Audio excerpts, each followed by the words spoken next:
Hello friends, हमारी आज की कहानी है दान और सम्मान। एक समय की बात है, एक नगर में एक कंजूस राजेश नाम का व्यक्ति रहता था। उसकी कंजूसी सर्वप्रसिद्ध थी। वह खाने पहनने तक में भी कंजूस था। एक बार उसके घर में एक कटोरी गुम हो गई। इसी कटोरी के दुख में राजेश ने 3 दिन तक कुछ न खाया। परिवार के सभी सदस्य उसकी कंजूसी से दुखी थे। मोहल्ले में उसकी कोई इज्जत न थी, क्योंकि वह किसी भी सामाजिक कार्य में दान नहीं करता था। एक बार उस राजेश के पड़ोस में धार्मिक कथा का आयोजन हुआ। वेद मंत्रों एवं उपनिषदों पर आधारित कथा हो रही थी। राजेश को सद्बुद्धि आई तो वह भी कथा सुनने के लिए सत्संग में पहुंच गया। वेद के वैज्ञानिक सिद्धांतों को सुनकर उसको भी रस आने लगा, क्योंकि वैदिक सिद्धांत व्यवहारिक और वास्तविकता पर आधारित एवं सत्य असत्य का बोध कराने वाले होते हैं। कंजूस को और रस आने लगा।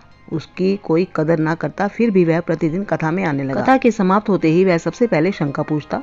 इसी तरह उसकी रुचि बढ़ती गई। वैदिक कथा के अंत में लंगर का आयोजन था, इसलिए कथावाचक ने इसकी सूचना दी कि कल लंगर होगा। इसके लिए जो श्रद्धा से कुछ भी लाना चाहे, दान करना चाहे तो कर सकता है। अपनी अपनी श्रद्धा के अनुसार सभी लोग कुछ न कुछ लाए। कंजूस के हृदय में जो श्रद्धा पैदा हुई थी, वह भी एक गठरी बांधकर सिर पर रखकर ले आया। भीड़ काफी थी। कंजूस को देखकर कोई भी उसे आगे बढ़ने नहीं देता था। इस प्रकार सभी दान देकर यथास्थान बैठ गए। अब कंजूस की बारी आई तो सभी लोग उसे देख रहे थे। कंजूस को विद्वान की ओर बढ़ता देखकर सभी को हंसी आ गई, क्योंकि सभी को मालूम था कि वह महाकंजूस है। उसकी गठरी को देखकर लोग तरह तरह के अनुमान लगाते रहे और हंसते रहे, लेकिन कंजूस को इसकी परवाह न थी। कंजूस ने आगे बढ़कर विद्वान ब्राह्मण को प्रणाम किया।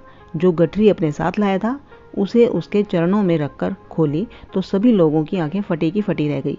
कंजूस के जीवन की जो भी अमूल्य संपत्ति, गहने, जेवर, हीरे जवाहरात आदि थे, उसने सब कुछ दान कर दिया। उठकर वह यथास्थान जाने लगा तो विद्वान ने कहा, महाराज आप वहाँ नहीं, यहाँ बैठिए। कंजूस बोला, पंडित जी यह मेरा आदर नहीं है, यह तो मेरे धन का आदर है। अन्यथा मैं तो रोज आता था और वहीं पर बैठता था, तब मुझे कोई ना पूछता था।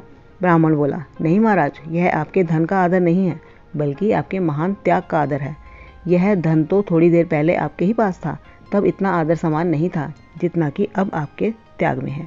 इसलिए आप आज से एक सम्मानित व्यक्ति बन गए हैं। शिक्षा, मनुष्य को कमाना भी चाहिए और दान भी अवश्य करना चाहिए। इससे उसे समाज में सम्मान और इष्टलोक तथा परलोक में पुण्य मिलता है। Thank you.